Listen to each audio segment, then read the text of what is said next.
You're watching News at Prime. We begin with this. President Cyril Ramaphosa expected to issue a proclamation on the election date tomorrow.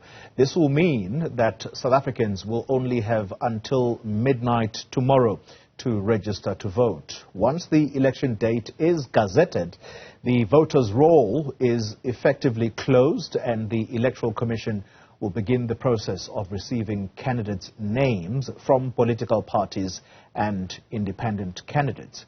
Newzroom Afrika's Ngcobo has this report. For anyone who's still undecided about whether or not they want to cast their ballot, the clock is ticking as they only have between now and midnight on Friday to register to vote. The Electoral Commission of South Africa says while President Cyril Ramaphosa has made an announcement of the 29th of May as the election date, a proclamation has legal consequences such as the official closure of the voters' roll. Everyone who's not on the roll by then will not be on the voters' roll for the election.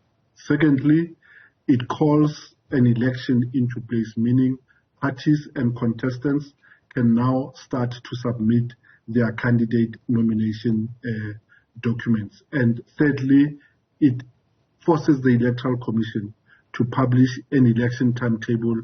And as the name suggests, a timetable is a list of activities that must happen and the time and dates by which those things must happen.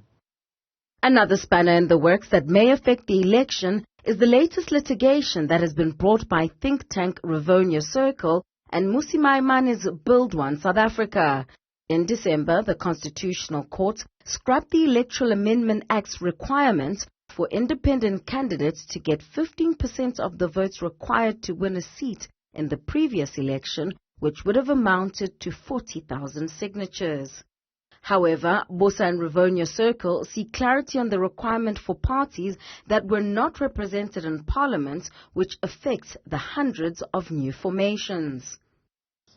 But as it relates to independent candidates, the court had spoken already in December last year to say for independents, they only need to submit 1,000 signatures. We have reconfigured our system to accept 1,000 signatures.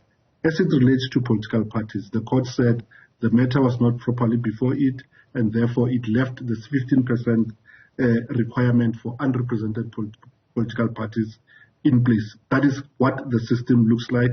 And if proclamation happens tomorrow, that is the system that will make available to parties, and that will be the requirement as it stands in the law that unrepresented political parties must submit 15% signatures linked to a quota in a previous election. There are over 360 political parties vying to contest this year's election, but have to meet certain requirements such as the deposits, submitting candidates' names before the Electoral Commission's cut-off date, and whether those persons are eligible legally to become public officials. This presents the challenge of a different ballot with the inclusion of independents for the first time ever, making voter education imperative in a highly contested political environment.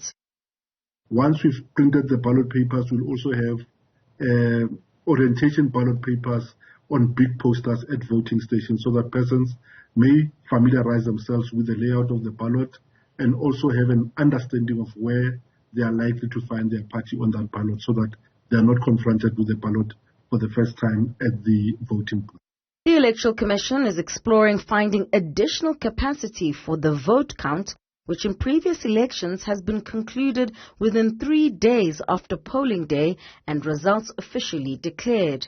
But the Commission says it plans to maintain this standard to avoid conspiracy theories. The law stipulates that the election results must be pronounced within 7 days. For Newzroom Afrika on Channel 405, I'm Ziyanda Ngcobo in Johannesburg.